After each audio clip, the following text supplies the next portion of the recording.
Buen día, hermanos. Un hermoso tiempo de alabanza, hermosas verdades que hemos cantado. Por favor, si me acompañan a Filipenses, capítulo 1. Filipenses, capítulo 1. Vamos a continuar con el estudio que comenzamos hace 2 domingos de Filipenses. Veo que algunos han tomado el curso de felicidad. A vos se te ve muy feliz, muy bien. Muy bien, Rolito. Después nos contás bien cómo te fue, pero se ve que bastante bien. Filipenses capítulo 1, hoy vamos a leer desde el versículo 3 hasta el versículo 8. Y pensaba un poco en este pasaje y se me venía a la mente un concepto que seguramente han escuchado y posiblemente hayan padecido esto también, por decirlo de alguna manera. No sé si escuchaban hablar del amor platónico. El amor platónico. Ya algunas damas sobre todo se han reído. El amor platónico. ¿Qué es el amor platónico? Bueno, sobre todo en la adolescencia y en la juventud se da este fenómeno del amor platónico. El amor platónico es un sentimiento de amor idealizado, caracterizado por ser irreal o no correspondido. Sobre todo no correspondido. Se da mucho en aquellas personas que ven telenovelas, películas, que son tal vez fanáticos de algún grupo de música, donde el personaje principal suele ser como el gran amor imposible, ¿no? El amor platónico. Bueno, este concepto de amor platónico se entiende también desde la psicología. La psicología se encarga de ver este fenómeno y como patología, según dicen ellos, según dice la psicología, esto es una patología. En realidad es un problema del corazón, pero ellos dicen que es una patología y dicen que los síntomas de este amor platónico es parecido al enamoramiento normal, saludable, normal, pero con componentes de angustia, distracción, pérdida de peso. Bueno, podrán ver que no estoy padeciendo eso. Aislamiento, frustración, depresión, irritabilidad. El sujeto que tiene amor platónico busca incansablemente una salida de esta situación, buscando, ¿qué cosa? La correspondencia de ese amor. Ahora, podemos ver que esta clase de amor, este amor platónico, es un amor perjudicial. Vimos recién, ansiedad, depresión. Las personas que tienen esta clase de amor, entre comillas, amor platónico, están constantemente pensando en la otra persona, aunque sea una persona que probablemente nunca vayan a conocer, pero eso les genera un grado de ansiedad, de depresión, de frustración en la vida, y es un amor que no es sano. Ahora, vamos a ver a la luz de este pasaje cómo el amor bíblico, el amor que Dios demanda de nosotros, es un amor que causa gozo. Y vamos a ver puntualmente que una iglesia gozosa es aquella cuya comunión se evidencia entre lazos de amor correspondido. De amor correspondido, no amor platónico, amor correspondido. Una iglesia gozosa, repito, es aquella cuya comunión se evidencia a través de lazos de amor correspondido. Y lo que debemos llevarnos hoy en la mente es que debemos procurar corresponder a ese amor. Nosotros como hijos de Dios, vos como hijo de Dios debés corresponder a ese amor recibido. Vamos a leer el pasaje y vamos a orar una vez más. Doy gracias a mi Dios siempre que me acuerdo de vosotros, siempre en todas mis oraciones, rogando con gozo por todos vosotros, por vuestra comunión en el Evangelio, desde el primer día hasta ahora, estando persuadido de esto, que el que comenzó en vosotros la buena obra la perfeccionará hasta el día de Jesucristo. como me es justo sentir esto de todos vosotros, por cuanto os tengo en el corazón y en mis prisiones, y en la defensa y confirmación del Evangelio, todos vosotros sois participantes conmigo de la gracia, porque Dios me es testigo de cómo os amo a todos vosotros, con el entrañable amor de Jesucristo. Oremos. Señor, gracias Dios por este tiempo que podemos compartir. Señor, necesitamos, todos y cada uno de nosotros necesitamos de tu palabra. Señor, ya sea para salvación, si alguien aquí en este lugar no te conoce, Dios, necesita que tu palabra penetre en su corazón y que tú abras sus ojos, que puedan ver su condición y ver la gloria del Evangelio en Cristo. Pero tu iglesia, Señor, necesita ser edificada, necesita ser alimentada. Por eso, Señor, que tu Espíritu Santo aplique cada una de las palabras que salgan de mi boca, pero también, Señor, que nada de lo que salga de mi boca sea contrario a tu palabra. En Cristo Jesús. Amén. Vamos a ver 3 características en estos versículos. 3 características de una verdadera comunión amorosa. La primera característica es que esta comunión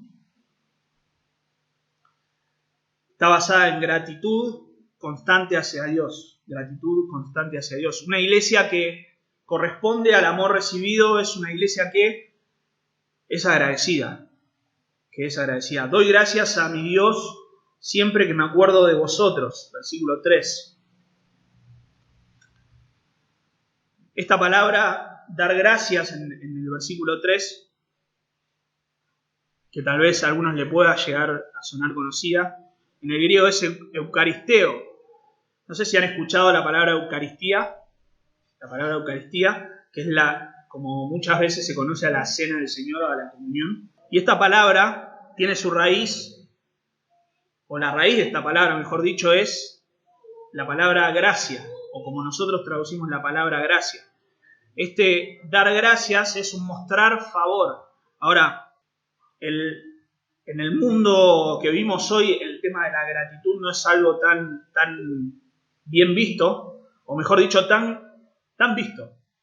Nosotros vemos a las personas ir por todos lados y por ejemplo, una señora la dejás pasar y tal vez acá es un poco diferente, pero en Buenos Aires, allá en Capital sobre todo, vos dejás pasar a una persona y lejos de darse la vuelta y decirte muchas gracias, te dice, eso es discriminación. Pero te dejé pasar, te dejé el asiento. No, eso es, como está de moda ahora, eso es por culpa del patriarcado, ¿no? Le estás dando Y tal vez esos sean ejemplos muy, muy extremos, pero la realidad es esa. Las personas no suelen ser agradecidas. Decía recién que la raíz de esta palabra es la palabra gracia, y podemos definir a la gracia como un favor inmerecido. Es un favor que Dios otorga libre y soberanamente al ser humano. Ahora, cuando hablamos de el receptor de la gracia, estamos hablando de que nosotros recibimos la gracia, el favor inmerecido de Dios. Sin embargo, cuando nosotros somos los que damos gracia, nosotros estamos reconociendo ese favor, estamos actuando en consecuencia al favor recibido. Cuando hablamos de gratitud, según la RAE, es el sentimiento que obliga a una persona a estimar el beneficio o favor que otra persona le ha hecho. Esta persona busca corresponder a ese favor recibido y a eso se le llama gratitud. Ahora, fíjense que el apóstol Pablo da gracias a Dios y como sigue el texto, entendemos que da gracias a Dios por sus hermanos.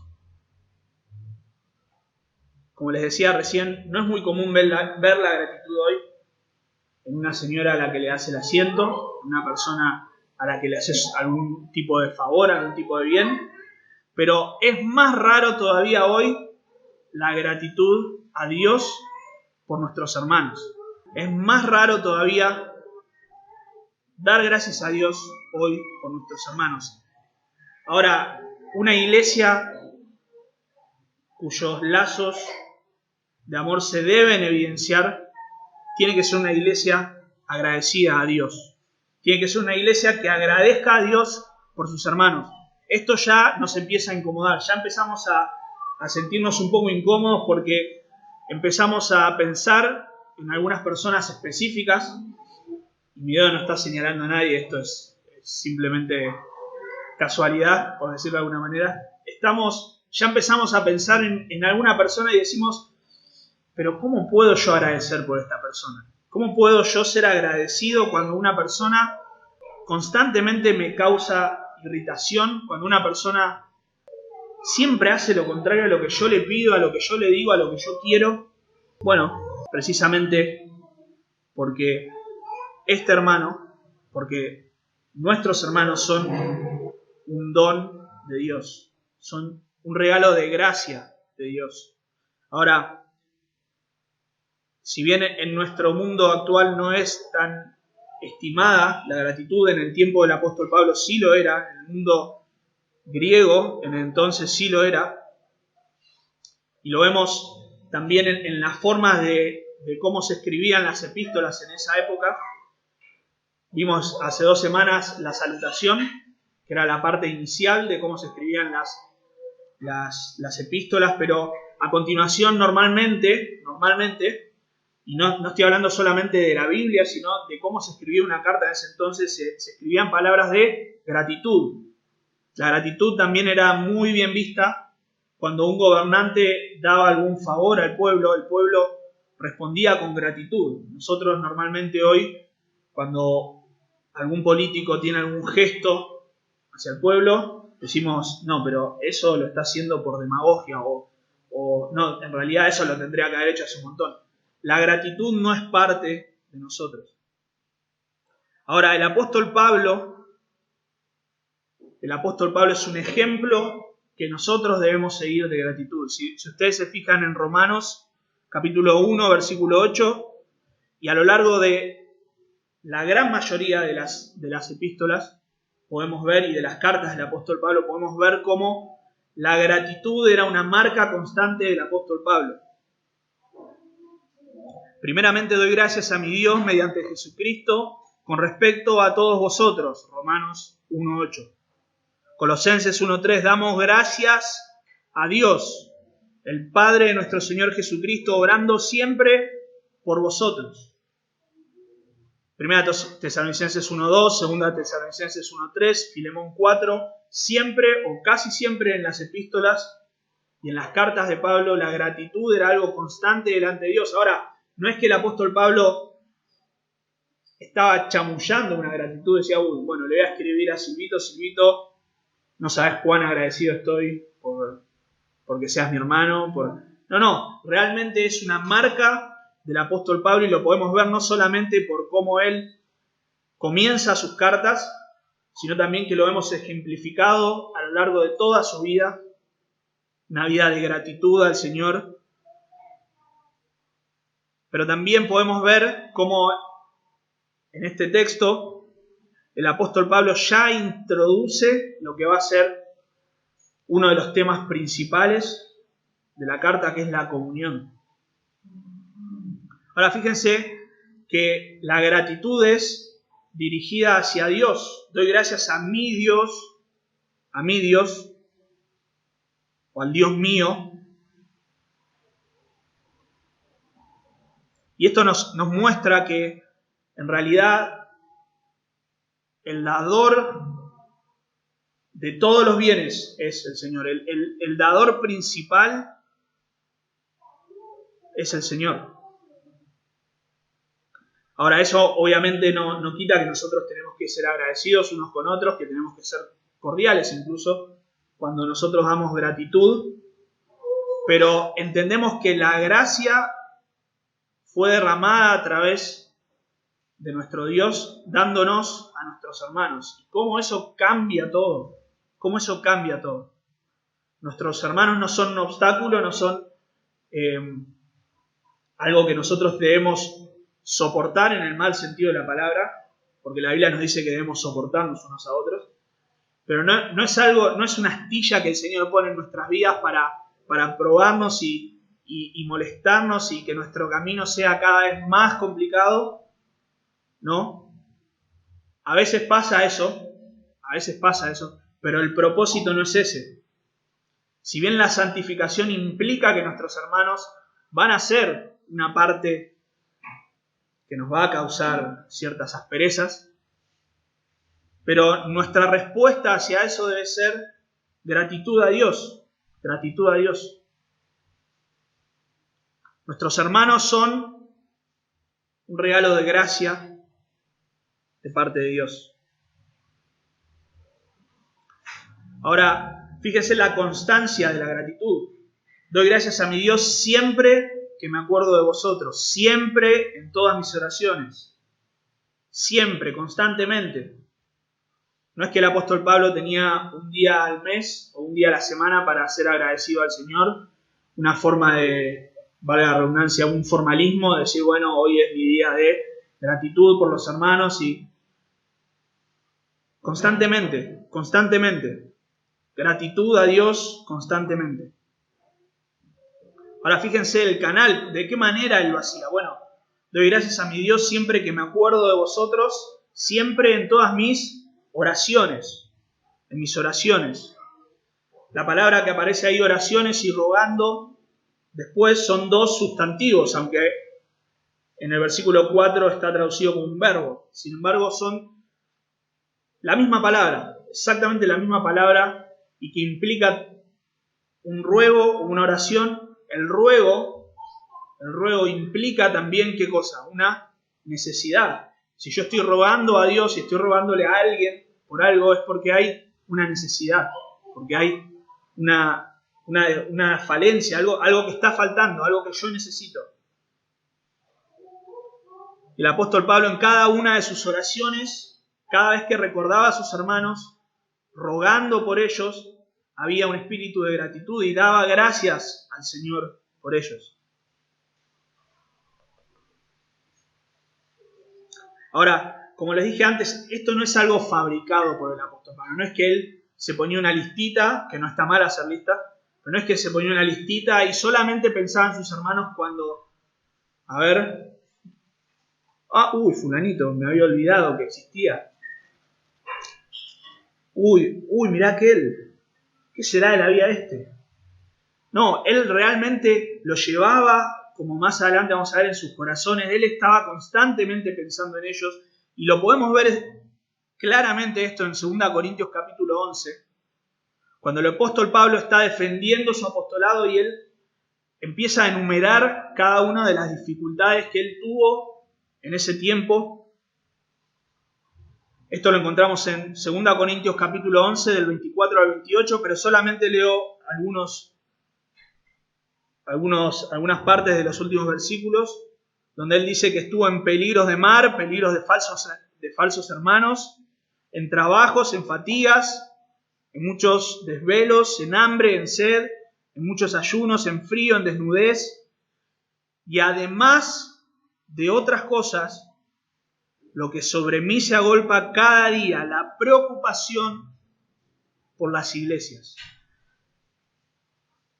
Los hermanos, para el apóstol Pablo, eran un tesoro del Señor, era algo sumamente preciado, y el hecho de que ellos puedan estar sufriendo algún peligro, que puedan estar desviándose de la verdad, causaba sobre él una gran preocupación al punto de ponerla al mismo nivel, o tal vez más, que un naufragio, o que cualquiera de esos peligros que atentaron contra su vida. El apóstol Pablo constantemente estaba pensando en sus hermanos, constantemente oraba por ellos, constantemente agradecía por ellos al Señor.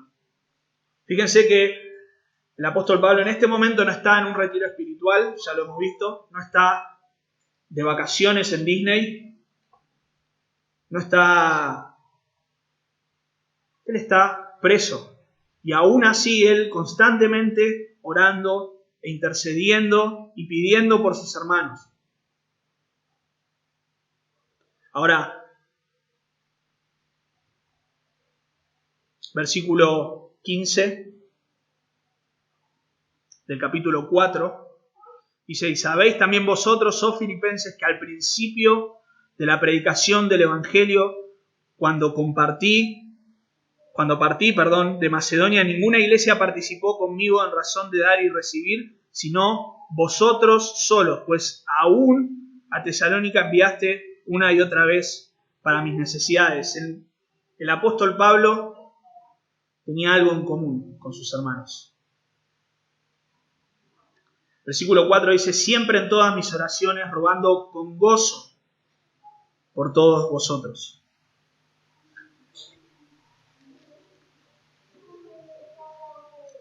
¿Qué es lo que unía al apóstol Pablo con sus hermanos? Bueno, recién leímos en capítulo 4, versículo 15, que ellos sostenían al apóstol Pablo. Ahora, lo que había en común, lo que unía al apóstol Pablo con sus hermanos, lo que hacía que él constantemente esté orando, que él constantemente esté pensando, ocupado y preocupado por sus hermanos, no era la buena onda, no era el compañerismo en cosas triviales, no era coincidir en gustos.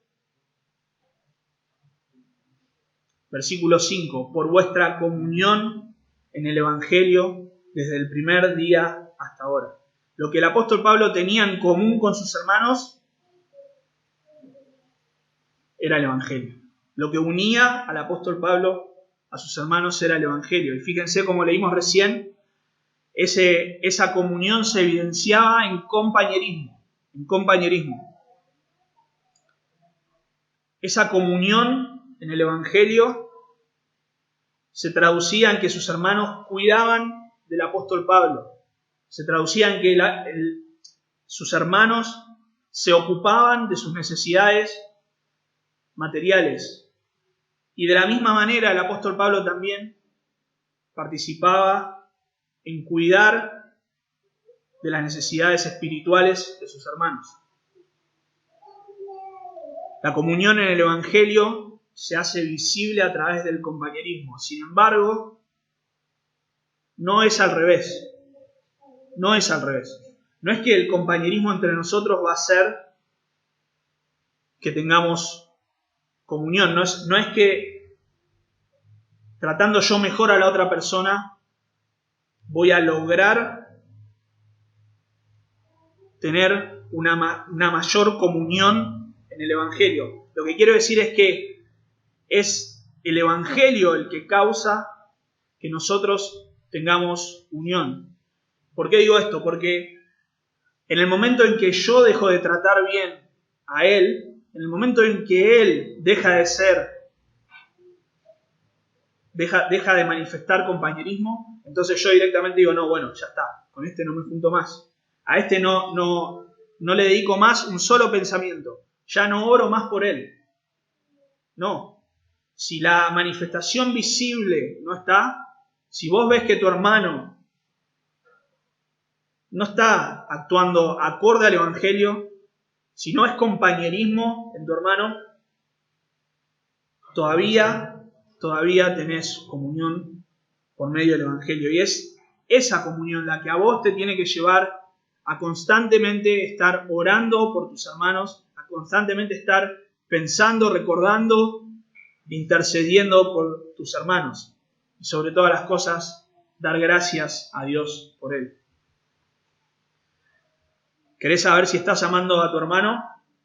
Bueno, pregúntate si después de esta reunión, cuando llegues a tu casa, podés entrar a tu cuarto, arrodillarte o sentarte y orar, Señor, te doy gracias por fulano.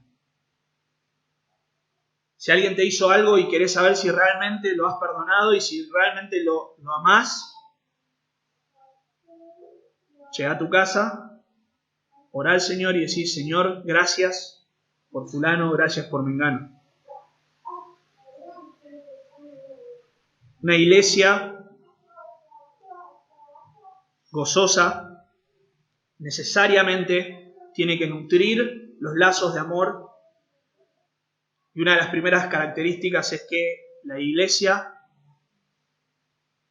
da gracias a Dios por sus hermanos.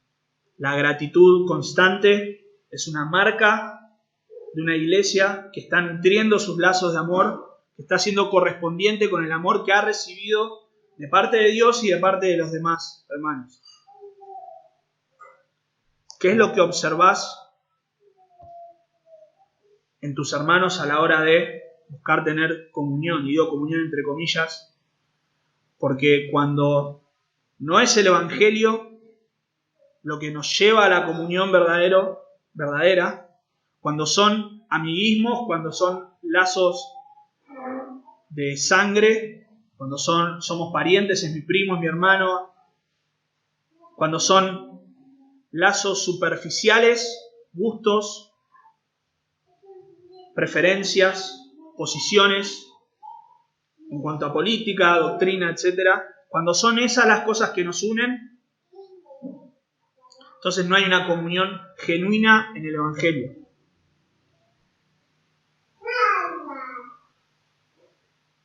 ¿Qué lugar ocupan tus hermanos en tus oraciones?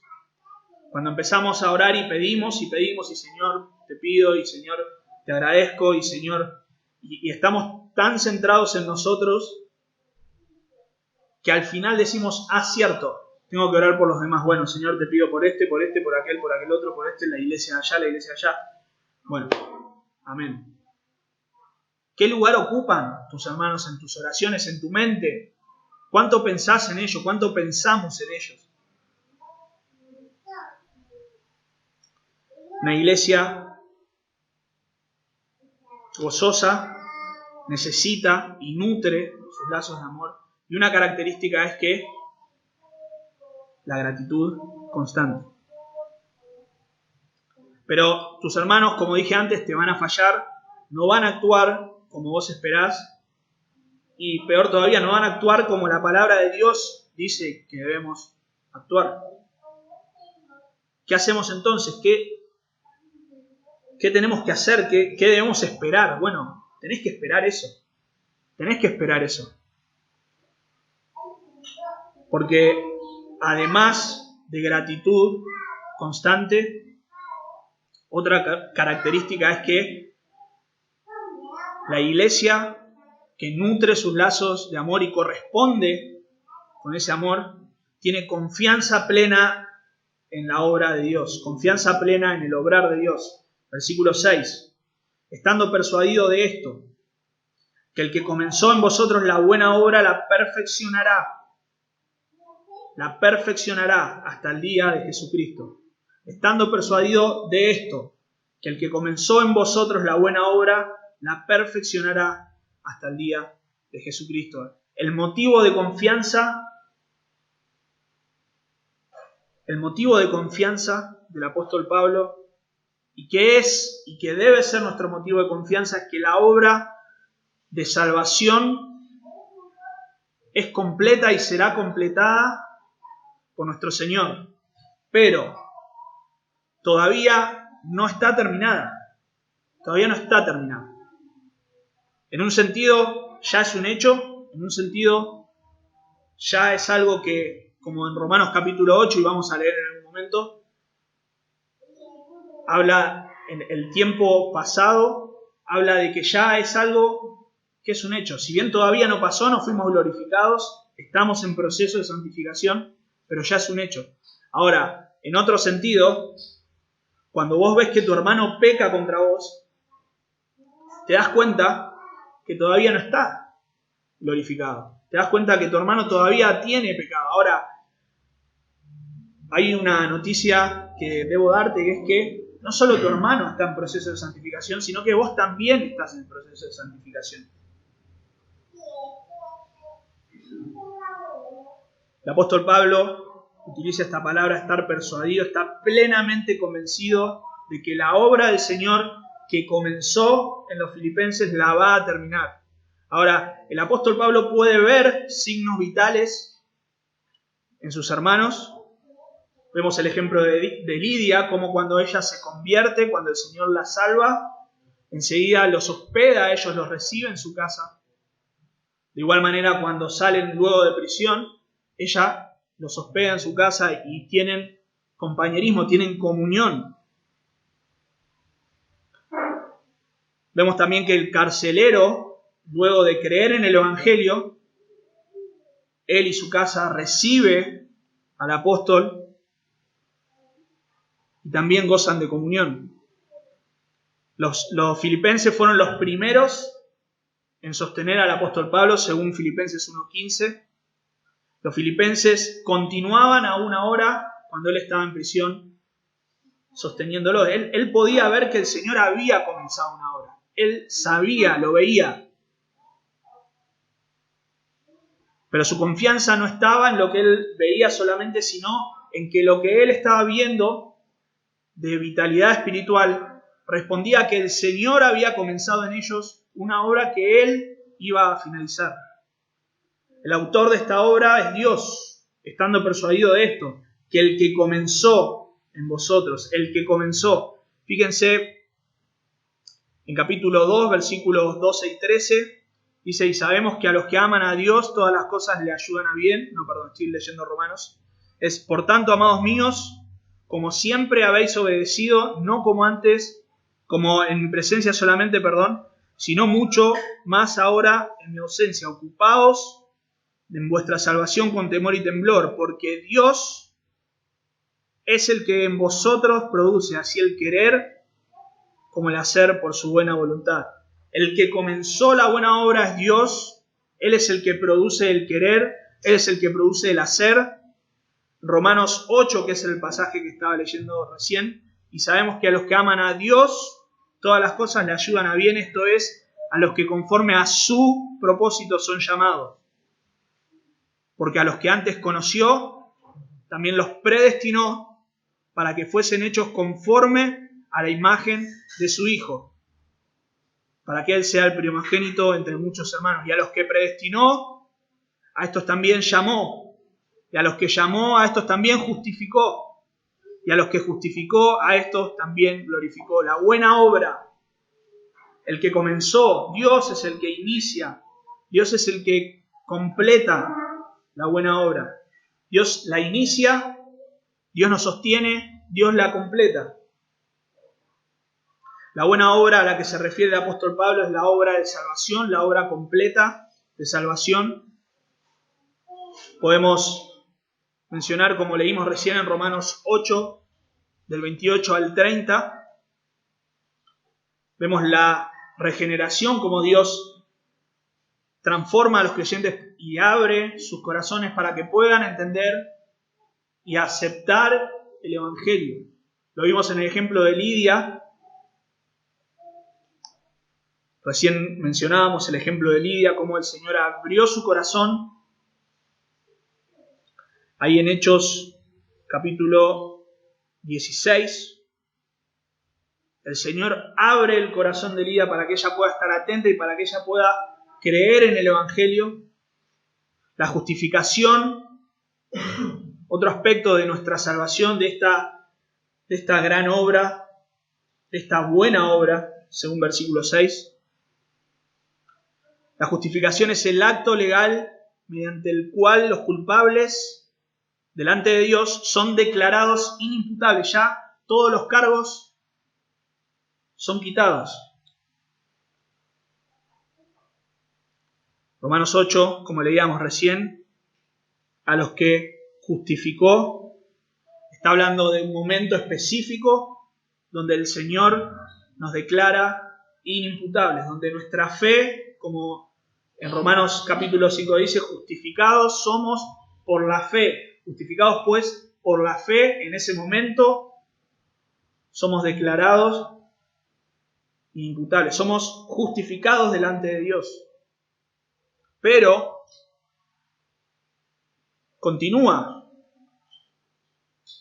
Esa gran obra, esa buena obra continúa. Y otro aspecto es el que mencionamos recién, la santificación. La santificación es un proceso mediante el cual nuestra condición moral entra en conformidad con nuestro estatus legal que mencionábamos recién frente a Dios. Es una continuación de lo que Dios comenzó con la regeneración cuando una nueva vida se confirió y fue infundida al creyente. Es un proceso. Comienza con la justificación, pero es un proceso. Ahora, este proceso es un proceso seguro, es un proceso garantizado. El que la comenzó, la va a terminar. Ahora, este proceso culmina con la glorificación. La santificación va a llegar a su fin en la vida tras la muerte, cuando la naturaleza espiritual del creyente sea perfeccionada.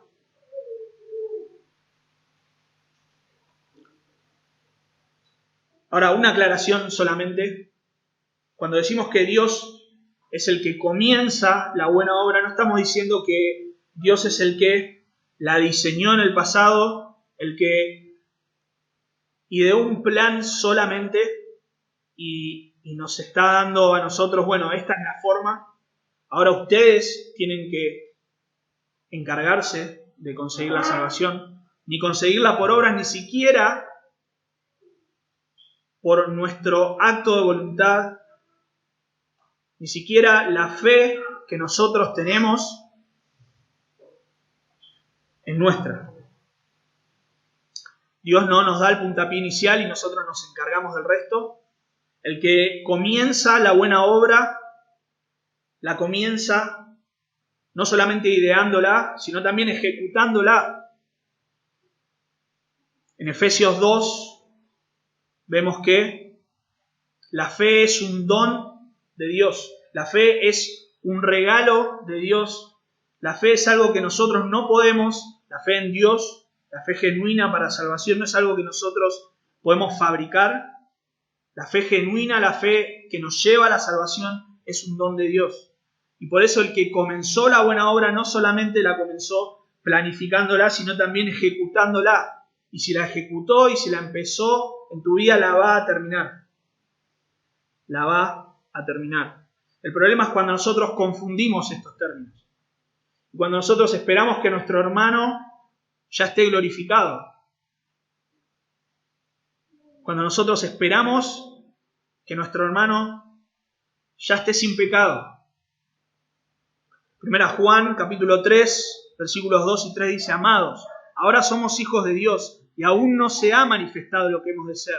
Pero sabemos que cuando Él se manifieste, seremos semejantes a Él, porque le veremos tal como Él es. Solamente ese día, cuando el Señor se manifieste, seremos como Él. El que comenzó en vosotros la buena obra la perfeccionará hasta el día de Jesucristo.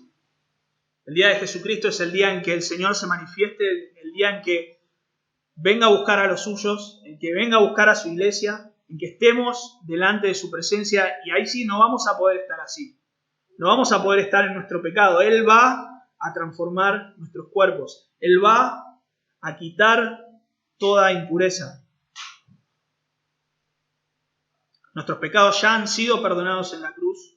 Sin embargo, nosotros en la carne seguimos pecando, pero aquel día seremos glorificados.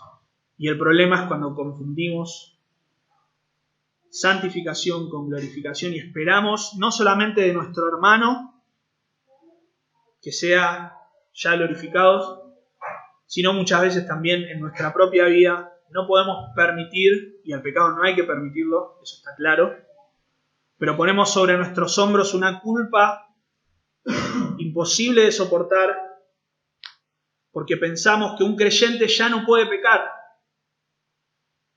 ¿Cómo puede ser que yo sea creyente si hice esto o si lucho con aquello o si todavía...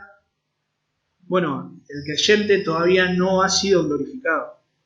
Sí, sus pecados han sido perdonados, sí ha sido liberado del poder del pecado, pero todavía no ha sido glorificado. Ahora, ¿qué expectativas tenés vos sobre tus hermanos? ¿Qué esperás de ellos?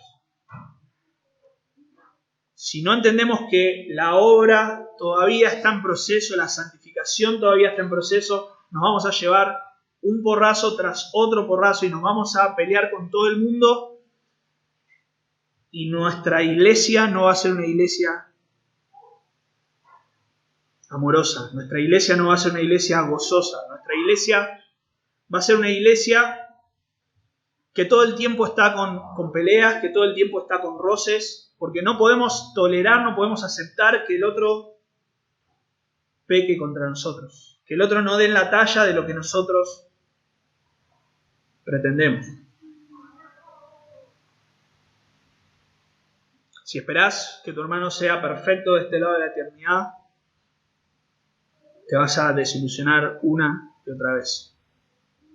Ahora, ¿de qué manera esta doctrina, la doctrina de la santificación, la doctrina de la glorificación, la doctrina de la seguridad eterna, la doctrina de la perseverancia de los santos, porque Dios es el que la comenzó, Dios es también el que nos guarda, Dios es el que la va a completar? ¿De qué manera esto te anima? ¿De qué manera esto conforta tu corazón cuando pensás en cada una de las luchas que tenés, cuando caes en pecado? ¿De qué manera esto te fortalece?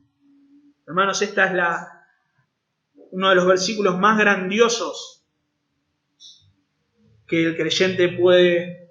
al cual el creyente puede acudir cuando está luchando con su pecado, cuando está derrotado por haber caído, por seguir luchando con su pecado. Ahora, una iglesia gozosa que nutre sus lazos de amor tiene que entender esto, porque si no, no vas a poder amar a tu hermano como Dios quiere que lo ames. Pero otra característica, la tercera característica que vemos en este pasaje, es que una iglesia que nutre esos lazos de amor es una iglesia que ama con amor sincero, con un amor que proviene de Dios. Versículo 7, como me es justo sentir esto de todos vosotros, por cuanto os tengo en el corazón y en mis prisiones, y en la defensa y confirmación del Evangelio, todos vosotros sois participantes conmigo de la gracia, porque Dios me es testigo de cómo os amo a todos vosotros, con el entrañable amor de Jesucristo. Me es justo sentir, dice el apóstol Pablo. El apóstol Pablo no tiene que dar demasiadas explicaciones porque el amor de él es evidente. Sin embargo, su amor está 100% justificado. Ahora, cuando el apóstol Pablo dice que su amor está justificado, habla de que delante de Dios y delante de los demás, él puede decir con limpia conciencia, yo los amo. Lo puede decir no solamente porque lo ha vivido y lo practica y hay evidencias de ello, sino también porque ese amor responde también al amor que los filipenses le han dado. Ese amor es justificado no solamente porque él lo practica y porque él ha recibido de Dios ese amor y puede amar de esa manera, sino también porque sus hermanos han fomentado y han fogoneado ese amor. Sus hermanos le han hecho el camino más fácil, por decirlo de alguna manera. Esta palabra sentir, que aparece ahí en versículo 7, como me es justo sentir, puede ser traducida también como pensar. La nueva versión internacional lo traduce como pensar, justamente dice, es justo que yo piense así de todos ustedes. Esta misma palabra se usa en capítulo 4, versículo 2, cuando el apóstol Pablo le dice a Evodia y a Síntique que sean de un mismo sentir, Esta forma de sentir y de pensar del apóstol Pablo está justificada delante de Dios y delante de sus hermanos, y es un amor correspondido. Es un amor correspondido. El apóstol Pablo dice que es justo que yo sienta esto porque ustedes, en criollo, ustedes se lo han ganado, por decirlo de alguna manera. El amor genera una especie de deuda, por decirlo de alguna manera.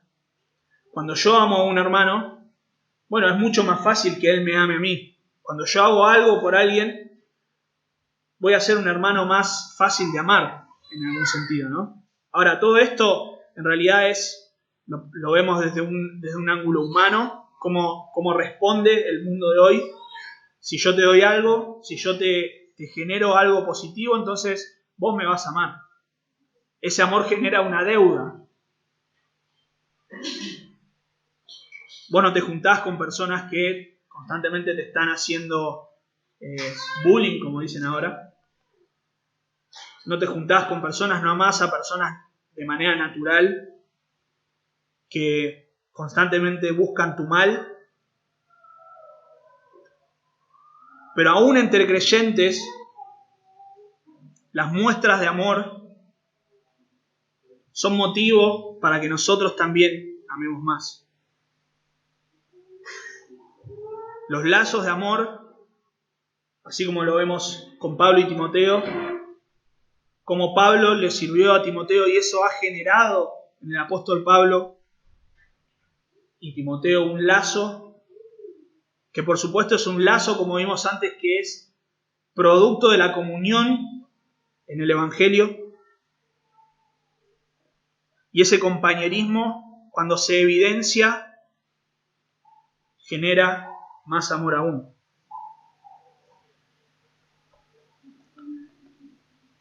Como me es justo sentir esto de todos vosotros, por cuanto os tengo en el corazón. El corazón, según la palabra de Dios, es el centro de todo nuestro ser, de nuestros pensamientos, de nuestras decisiones, de nuestras emociones. Y Pablo lo llevaba en su corazón. Pablo lo llevaba en lo más profundo de su corazón y él podía decir que este no era un amor superficial.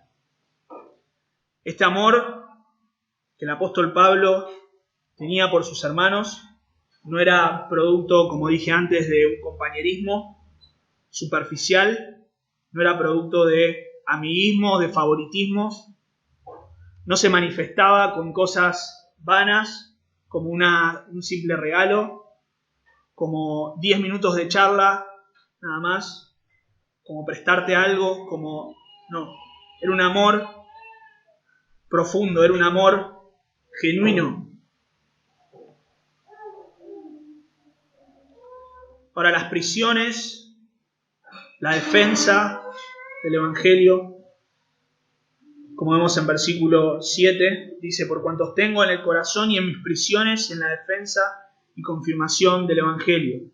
Todos vosotros sois participantes conmigo de la gracia. El apóstol Pablo, en cada una de sus situaciones donde él estuvo, no solo él llevaba a sus hermanos en su corazón, sino que sus hermanos lo acompañaban a él. Su amor, el amor de los filipenses, había sido demostrado una y otra vez, entre otras cosas, a través de las ofrendas. Pero el apóstol Pablo no centra su atención solo en las ofrendas, sino en el amor que implicaba que ellos estén ofrendando.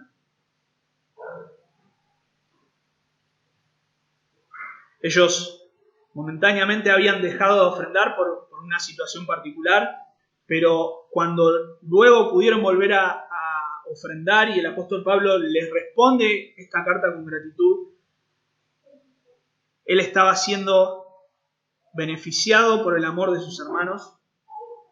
En el contexto de la defensa del Evangelio, cuando él defendía el Evangelio, esa palabra defensa es la palabra de la cual se traduce apología, en realidad es apología en griego, es la defensa o la respuesta en este caso del Evangelio, es presentar la verdad del Evangelio, rebatiendo los obstáculos que se oponían. Y él estuvo preso, él sufrió persecución, y en cada una de esas ocasiones él defendía el Evangelio, y en cada una de esas ocasiones él tenía el amor de sus hermanos de Filipos respaldándolo, a veces ofrendando, a veces simplemente orando.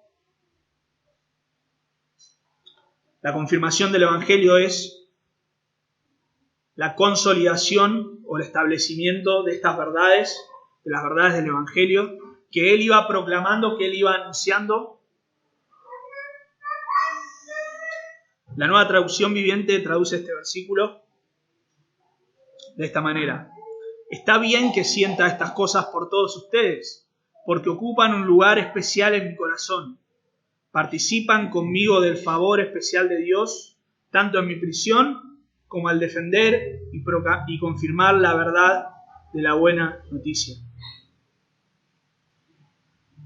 Sus hermanos demostraban amor, eran copartícipes, tenían comunión en el Evangelio, no solamente por las verdades que habían abrazado, sino también por la forma en que esas verdades se vivían, por el compañerismo.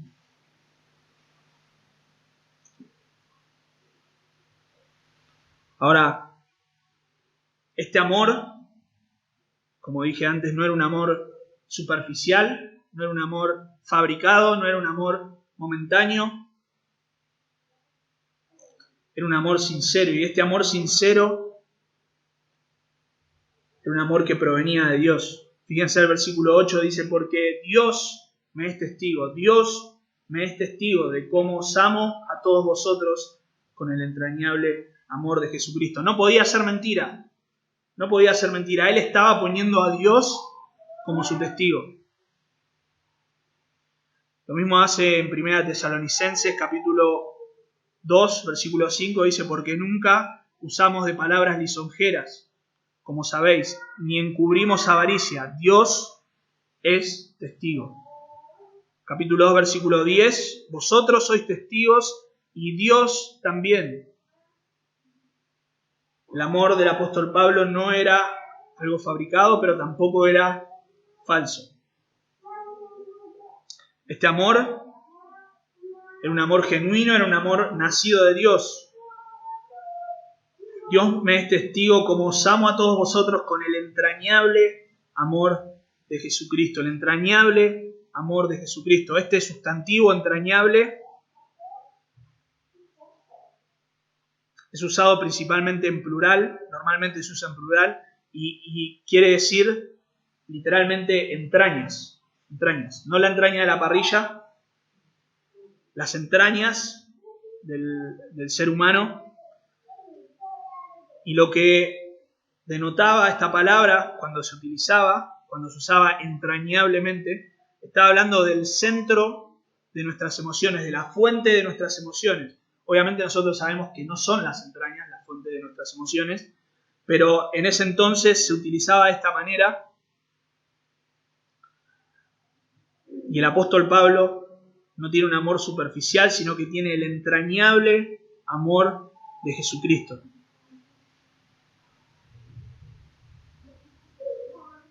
Ahora, este amor es un amor derramado en el corazón del apóstol Pablo. Este amor es el amor que Cristo modeló por nosotros, que Cristo dio por nosotros. Cristo nos amó. Efesios 5:2, andad en amor como también Cristo nos amó. Cristo nos amó, Cristo nos mostró amor. Podemos ver el modelo perfecto de amor y según Efesios 5:2 debemos amar de esa manera. Pero también el amor de Cristo fue derramado en nuestros corazones. El amor de Dios fue derramado en nuestros corazones y es este amor el que muestra el apóstol Pablo.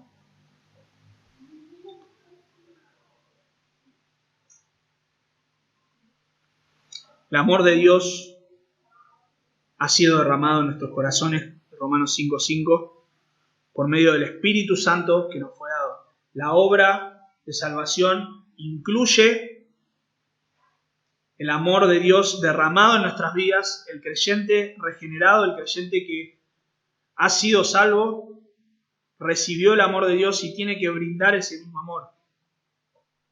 Tiene que dar ese amor, aunque de manera imperfecta, de este lado de la eternidad, pero debemos amar de la misma manera. Y si hemos recibido amor de Dios, y si hemos recibido amor de los demás,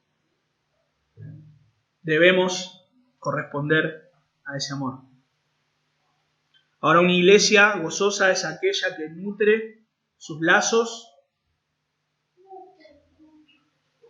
con un amor correspondido.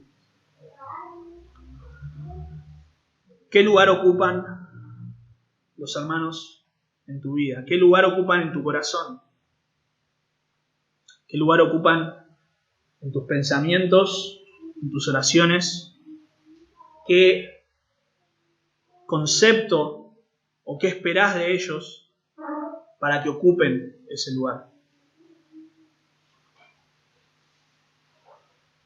¿Cómo estás amando a tu hermano? ¿Qué es lo que te motiva a hacerlo? El amor de Cristo es el que nos debe impulsar, el que nos constriñe, el que nos impulsa a amar a nuestros hermanos. El amor de Dios ha sido derramado en nuestros corazones y es ese mismo amor con el que debemos amar. Ahora, todas estas cosas son posibles solamente si el amor de Dios ha sido derramado en tu vida. Porque de otra forma no vas a poder ver a la otra persona y amarla como Dios la ama. ¿Por qué? Porque la otra persona tiene defectos, porque la otra persona tiene pecado. Y no es natural amar de esta manera. Si nunca has creído en Cristo, si no sabes lo que es el amor de Dios,